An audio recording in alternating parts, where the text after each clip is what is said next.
Le soleil de fin d'après-midi baignait les rues tranquilles de Saint-Clair-sur-Seine, où les façades vitrées des villas reflétaient les teintes dorées du couchant comme un miroir immobile. Une berline noire électrique glissa silencieusement devant les grilles automatiques d'une maison moderne. Après 3 semaines à parcourir l'Europe et l'Asie pour signer des contrats et donner des conférences sur les énergies propres, Gabriel Moreau, PDG du groupe Héliotech, ne rêvait que d'une chose, retrouver ses jumeaux de 7 ans. Il était épuisé, mais l'impatience faisait battre son cœur plus vite. Léa et Hugo, sa raison de vivre. Il imaginait déjà Claire, son épouse, l'attendant sur le perron, sourire parfait, table dressée, maison éclatante, l'image même du bonheur qu'elle exposait dans les magazines de familles idéales. Le portail s'ouvrit. La voiture roula sur les pavés impeccables. Tout semblait normal. Trop normal. Trop immobile. Gabriel sortit, tirant sa valise derrière lui. C'est alors qu'un mouvement attira son regard, du côté de la maison voisine. Sur le perron de Madame Lefebvre, 2 petites silhouettes se tenaient serrées l'une contre l'autre. Son cœur se serra d'un coup. Ses enfants.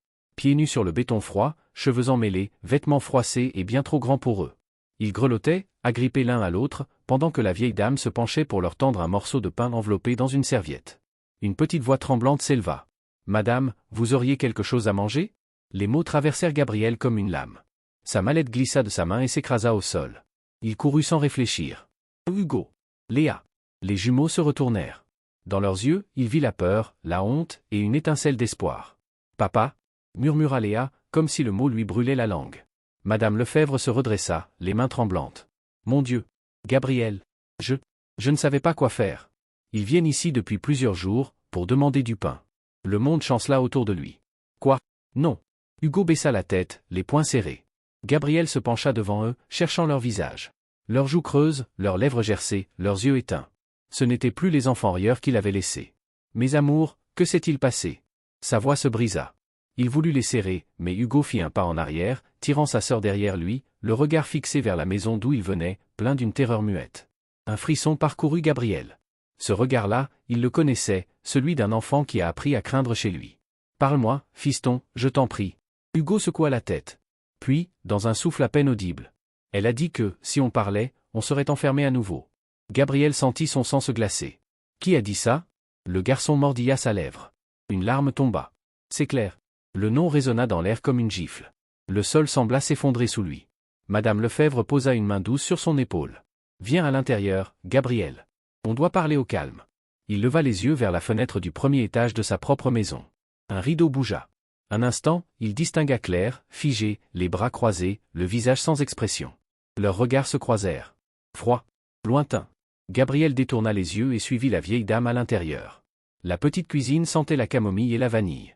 Madame Lefebvre servit des tartines et du lait chaud. Les enfants mangèrent en silence, avalant chaque bouchée comme s'ils craignaient qu'on la leur reprenne.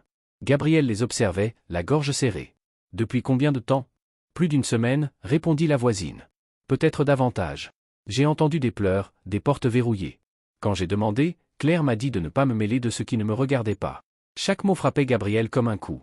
L'épouse qu'il croyait parfaite, celle qui parlait de compassion, de fondation pour enfants pauvres, affamait les siens.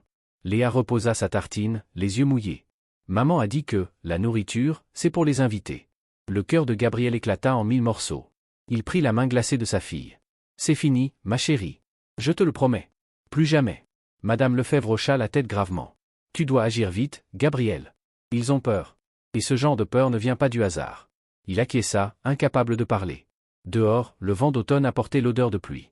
Dans cette petite cuisine, 2 enfants dormaient bientôt, tête contre tête, pendant que leur père restait éveillé, fixant la lampe, submergé par la honte et la colère. Par la fenêtre, il aperçut sa maison. Parfaite. Propre. Et derrière les rideaux, l'ombre d'un monstre qu'il avait épousé.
Le vent de la nuit balayait les rues de Saint-Clair, portant avec lui le murmure de la pluie qui s'annonçait. Dans la petite maison de Madame Lefebvre, Gabriel ne dormait pas. Il observait ses enfants endormis sur le canapé, serrés l'un contre l'autre, leurs visages marqués par la fatigue et la peur. Leur respiration était légère, presque fragile. Comment avait-il pu être si aveugle?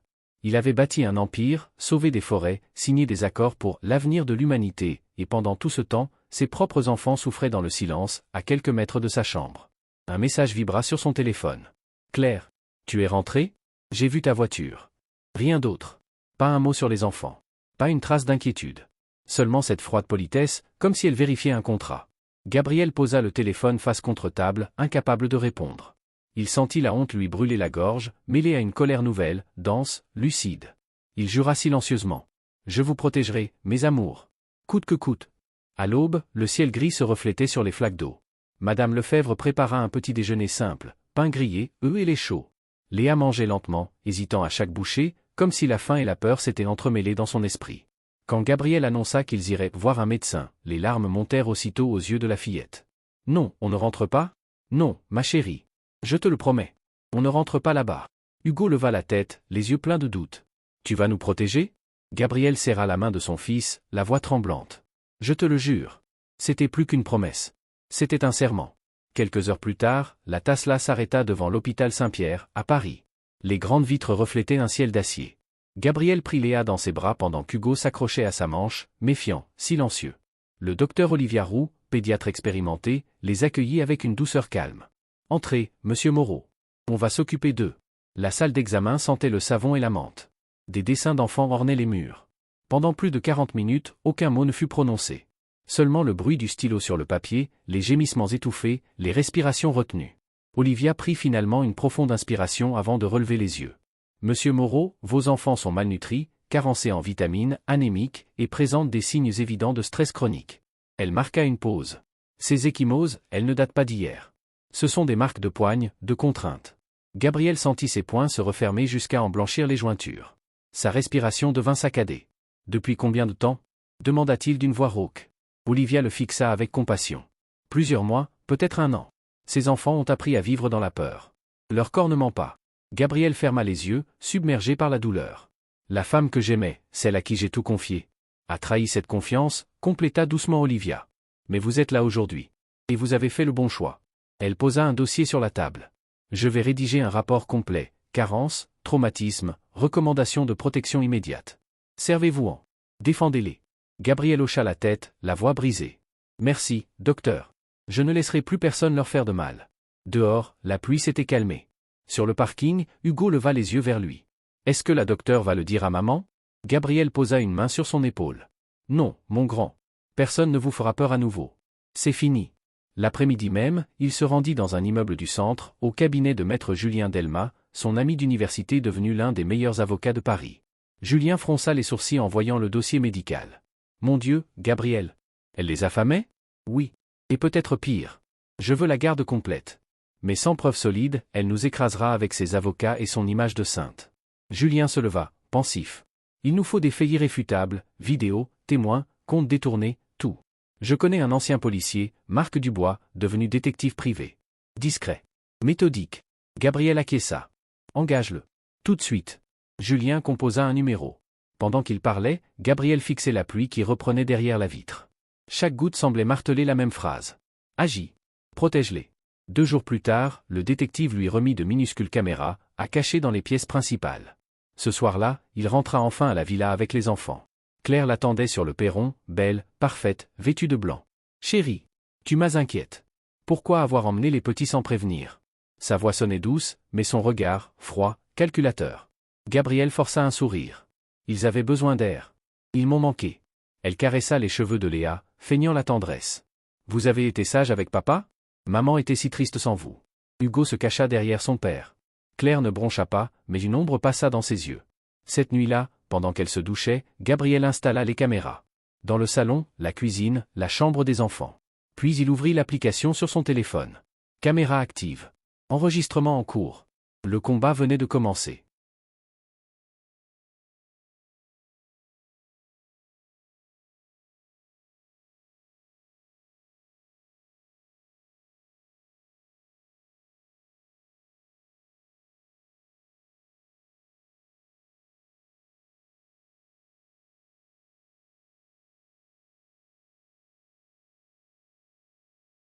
La maison était silencieuse.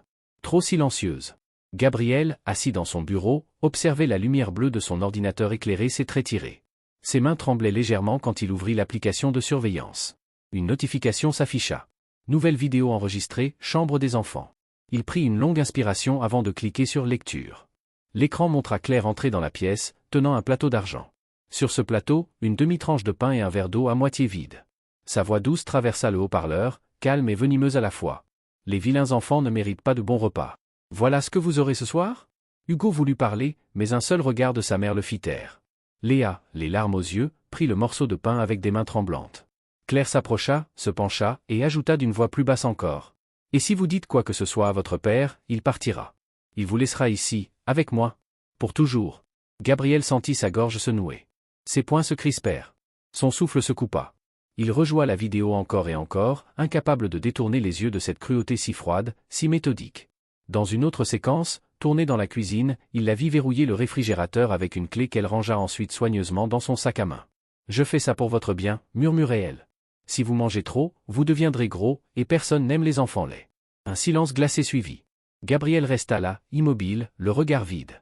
Le monde qu'il croyait connaître s'était effondré. L'amour qu'il avait offert à cette femme s'était transformé en arme contre ceux qu'il aimait le plus. Il se leva d'un bond, sortit sur le balcon. Le vent humide de la nuit de novembre gifla son visage. La pluie tombait fine, mais glaciale, et il la laissa couler sur sa peau. Il ferma les yeux. Respira. Et murmura entre ses dents. « Pas encore. Pas maintenant. Je la détruirai, mais avec la vérité. » Le lendemain matin, il appela Marc Dubois. « J'ai la première preuve, dit-il d'une voix rauque. Mais je veux creuser plus loin. Ses comptes, ses dépenses, tout. Laissez-moi quelques jours, répondit le détective. Je vais suivre l'argent. 3 jours plus tard, Marc arriva au bureau de Gabriel, un dossier sous le bras. Tu avais raison. Elle a détourné des fonds de la fondation Sourire d'enfant. Des virements directs vers son compte personnel, puis des dépenses dans des restaurants, spas et boutiques de luxe. Tout est là. Il posa les documents sur la table. Et ce n'est pas tout. J'ai contacté ton ancienne nourrice, Sophie, et ton chauffeur, Robert. Les deux confirment, Claire enfermait les enfants dans leur chambre quand tu voyageais. Elle rationnait leur nourriture et leur disait que tu ne reviendrais jamais. Gabriel ferma les yeux. Une rage contenue monta en lui, brûlante. Sophie acceptera de témoigner? Oui, si tu lui garantis la protection. Elle a peur d'elle, mais elle veut justice. Gabriel hocha la tête. Elle l'aura. Ce soir-là, Claire était invitée à un gala de charité. Ironie parfaite.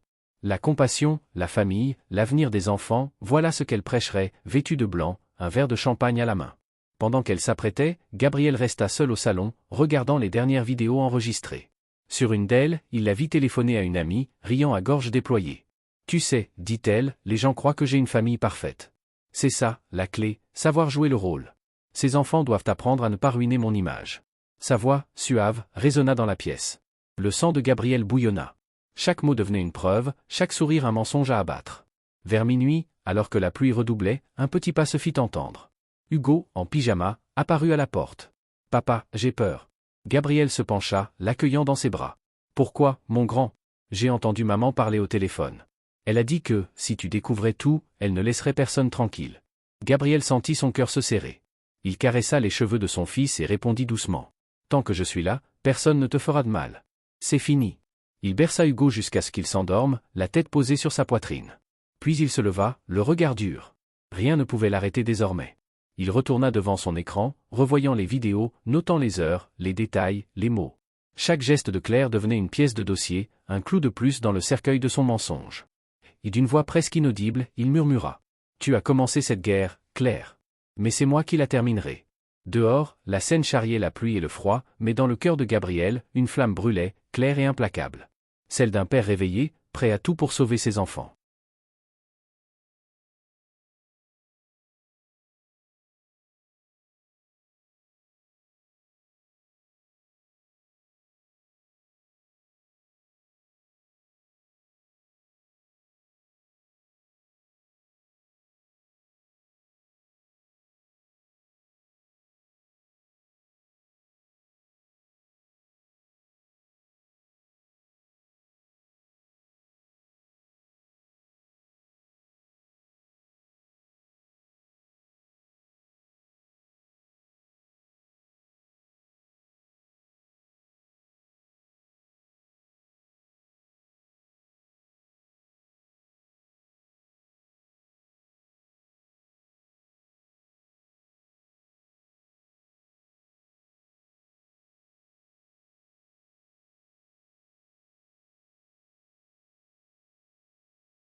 Les jours suivants, la vie à la villa sembla reprendre un calme trompeur. Claire souriait à nouveau, riait au téléphone, se pavanait dans les couloirs comme une actrice dans son propre film. Mais derrière ses yeux brillants, Gabriel percevait la peur d'une femme qui sent que le sol commence à trembler sous ses pieds. Il jouait le rôle à la perfection. Chaque matin, il partait au travail, comme si de rien n'était, embrassant les enfants, adressant un baiser léger à sa femme. Chaque soir, il rentrait avec le même sourire poli, la même voix mesurée. Mais dans l'ombre, il bâtissait sa revanche.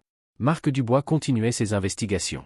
Les preuves s'accumulaient, transferts illégaux, témoignages d'employés terrorisés, rapports médicaux, et surtout, des vidéos incontestables.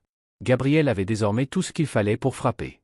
Mais il voulait le faire au moment parfait, devant la seule instance qui pouvait lui rendre justice, le tribunal. Un soir d'hiver, Claire entra dans le salon, vêtue d'une robe ivoire. La cheminée projetait des reflets rouges sur ses traits durs. Elle leva son verre de vin, un sourire forcé aux lèvres. « Tu es étrangement présent ces temps-ci, Gabriel. Tu travailles moins ?» Il leva les yeux du dossier qu'il feignait de lire. « Je veux profiter des enfants. C'est tout. » Elle eut un rire bref. « Ne fais pas semblant d'être un père modèle. Tu es marié à ton entreprise, pas à ta famille. » Gabriel referma calmement son dossier. Son regard se fit tranchant. « Vraiment ?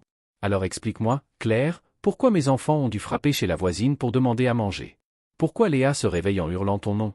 Et pourquoi le médecin a trouvé des marques sur leurs bras ?» Claire pâlit imperceptiblement. Puis, se ressaisissant, elle esquissa un sourire moqueur. « Des enfants inventent des histoires. Et Madame Lefebvre adore dramatiser. Et les caméras, Claire ?» murmura-t-il. « Elle ne mente pas. » Le verre de vin trembla entre ses doigts. Son regard changea. Froid. Calculateur. « Tu as mis des caméras. » hurla-t-elle soudain. « Tu m'espionnes dans ma maison ?» Gabriel se leva lentement. Sa voix resta basse, presque douce, mais chaque mot frappait comme un marteau. « Ce n'est pas ta maison. Ce n'est plus ton théâtre.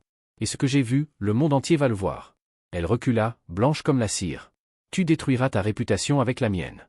Personne ne te croira. »« Peut-être, » répondit-il calmement. « Mais la vérité, elle, ne se vend pas. » Claire lâcha son verre, qui se brisa au sol dans un éclat rouge sang. Puis elle cracha, les yeux fous. « Tu vas le regretter, Gabriel. Je ne perdrai jamais. »« Tu as déjà tout perdu, » dit-il. Et il tourna les talons, la laissant seule dans son mensonge effondré. Les jours suivants furent tendus. Claire tenta d'agir comme si de rien n'était. Mais ses gestes trahissaient une nervosité croissante.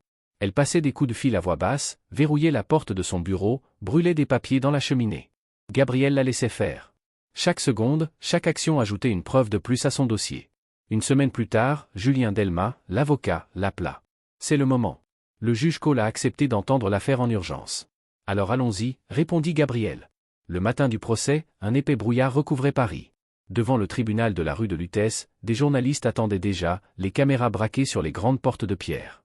Le titre s'affichait partout. Affaire Moreau, le PDG visionnaire face à sa femme charismatique, scandale ou vengeance. Gabriel sortit de la voiture, le visage fermé. À ses côtés, son avocat portait un dossier épais, symbole de vérité. En face, une berline argentée s'arrêta. Claire en descendit, entourée de ses avocats et de 2 attachés de presse. Vêtue d'un manteau blanc, sourire de façade, elle salua les journalistes comme si elle entrait à un gala. Mais dans ses yeux, il n'y avait plus que la peur derrière le vernis. La salle d'audience était vaste, baignée d'une lumière froide. La juge Camille Duret, réputée pour sa rigueur, entra. Le silence tomba. Affaire Gabriel Moreau contre Claire Moreau. Audience ouverte. Gabriel sentit son cœur battre fort. Julien se pencha vers lui et murmura. « Laisse la vérité parler. » Le premier témoin fut Madame Lefebvre. Petite, digne, elle tremblait un peu mais sa voix resta ferme. « J'ai vu les enfants venir frapper chez moi, affamés. Je leur ai donné du pain. Ils avaient peur. Ils m'ont supplié de ne rien dire. » Le murmure parcourut la salle. Claire serra les poings. Son avocat intervint. « Madame, vous n'avez aucune preuve, seulement vos impressions. » Madame Lefebvre leva la tête. « J'ai les messages que j'ai envoyés à Madame Moreau. Elle m'a répondu que je me mêlais de ce qui ne me regardait pas et a menacé d'appeler la police. » Julien remit les copies à la juge. Un silence tendu suivit. Puis ce fut Sophie, l'ancienne nounou. Les mains jointes, elle déclara. « J'ai été renvoyée parce que j'ai dit que les enfants devaient manger davantage. » Quand Hugo a fait un malaise, Madame Moreau a ri, disant qu'il jouait la comédie. Les journalistes prirent des notes frénétiquement. Enfin, le docteur Olivia Roux prit la parole. Elle présenta les rapports médicaux d'une voix ferme et posée. Les enfants souffrent de malnutrition chronique, d'anémie, et montrent des signes évidents de détresse psychologique. Ce sont les conséquences d'un manque prolongé de soins et d'attention parentale. Claire s'agita sur son siège. « C'est faux !» cria-t-elle. « Ces médecins mentent. » La juge leva les yeux. « Madame Moreau, encore une interruption et je fais évacuer la salle. » Julien se leva alors. Votre honneur, permettez la diffusion d'une vidéo. Sur l'écran, les images filmées par les caméras apparurent. Claire entra dans la chambre, le plateau à la main. Sa voix résonna dans la salle. Un silence glacé s'abattit sur la salle. On n'entendait plus que les cliquetis des stylos, les respirations contenues, et le battement nerveux du marteau de la juge qui frappait doucement le bois. Claire, blême, fixait l'écran vide où son propre visage venait d'apparaître quelques secondes plus tôt, cruel, glacial, indéfendable. Sa main tremblait, ses ongles griffaient la table. Mais elle tenta encore de sauver les apparences. Cette vidéo a été obtenue illégalement, protesta son avocat. C'est une intrusion dans la vie privée. Julien Delmas se leva aussitôt, implacable. Votre honneur, les caméras ont été installées dans la partie du domicile appartenant légalement à M. Moreau, et dans le but unique de protéger des enfants en danger. La loi l'autorise. La juge hocha lentement la tête. Objection rejetée. La preuve est recevable. Claire se redressa, cherchant un regard compatissant. Mais elle ne trouva que des yeux détournés, froids, choqués. Sa réputation s'effritait minute après minute. Les murmures du public gonflèrent, puis retombèrent sous le coup du marteau. Silence, ordonna la juge. Elle prit une longue inspiration, ses yeux passant lentement de Gabriel à Claire. Après examen attentif des témoignages, des preuves matérielles et des rapports médicaux, le tribunal conclut que Madame Claire Moreau a fait preuve d'abus psychologiques et physiques répétés envers ses enfants mineurs. Une onde de choc parcourut la salle. La juge poursuivit, d'une voix claire et tranchante. En conséquence, la garde exclusive des enfants Léa et Hugo Moreau est attribuée à M. Gabriel Moreau. Madame Moreau est suspendue de tout droit de visite jusqu'à nouvel ordre et fera l'objet de poursuites pénales pour maltraitance, fraude et falsification de documents familiaux. Le marteau tomba une dernière fois. Audience levée. Claire éclata alors, hurlant. C'est un complot. Il m'a piégé. Je suis une mère parfaite, tout le monde le sait. Mais déjà 2 officiers s'approchaient. Ils la prirent doucement par les bras, l'éloignant de la table. Elle se débattit, ses talons claquant sur le marbre, sa voix se perdant dans les couloirs. Gabriel. Tu détruiras tout. Tu regretteras ce jour. Gabriel ne répondit pas. Il resta assis, la tête basse, les poings encore serrés. Puis, lentement, il se redressa. Son avocat posa une main sur son épaule. Tu as gagné, murmura-t-il. Non, dit Gabriel d'une voix rauque. J'ai juste repris ce qui n'aurait jamais dû m'être volé. Lever de soleil quelques mois plus tard. Le vent soufflait doucement sur les rives du lac d'Annecy. Une petite maison blanche s'élevait entre les arbres, simple, lumineuse, ouverte sur le monde. Fini les murs froids, les grands couloirs vides et les lumières artificielles. Ici, tout respirait la vie. Dans la cuisine, Gabriel et les enfants s'affairaient autour d'un gâteau au chocolat. Hugo battait la pâte, Léa goûtait le glaçage avec beaucoup de sérieux. De la farine couvrait la table, le sol, leurs joues. Et pour la première fois depuis des années, ils riaient sans peur. Le soir, après le dîner, ils s'installèrent au bord du lac. Les montagnes se découpaient en ombres bleutées dans la lumière du crépuscule. Léa posa sa tête sur l'épaule de son père. « Papa ? Oui, mon cœur ? Est-ce qu'on va rester ici pour toujours ?» Gabriel sourit doucement. « Aussi longtemps que vous voudrez. Et plus encore. » Il les serra contre lui. Leurs rires s'élevèrent dans l'air tiède, se mêlant au chant des grillons. Le temps passa. Les cicatrices ne disparurent pas du jour au lendemain, mais chaque sourire effaçait un peu plus l'ombre d'hier. Les cauchemars de Léa s'espacèrent. Hugo recommença à dormir la porte ouverte. Et Gabriel, chaque matin, remerciait le silence pour la paix qu'il n'avait jamais connue avant. Un soir, assis seul sur le perron, il regarda la lumière des chambres de ses enfants. Il pensa à tout ce qu'il avait perdu, puis à tout ce qu'il avait retrouvé. L'amour, le courage, la vérité. Il murmura dans la nuit. « Vous êtes ma vraie victoire. » Et pour la première fois depuis longtemps, il sentit que le monde était juste. Étincelle épilogue. Si cette histoire vous a touché, si elle vous rappelle que l'amour d'un parent peut vaincre la peur et la cruauté, alors partagez-la. Aidez à rappeler que le courage, la vérité et la tendresse peuvent tout reconstruire. Cœur Rouge, abonnez-vous à Keenness et Love Stories pour d'autres récits de compassion, d'espoir et de renaissance.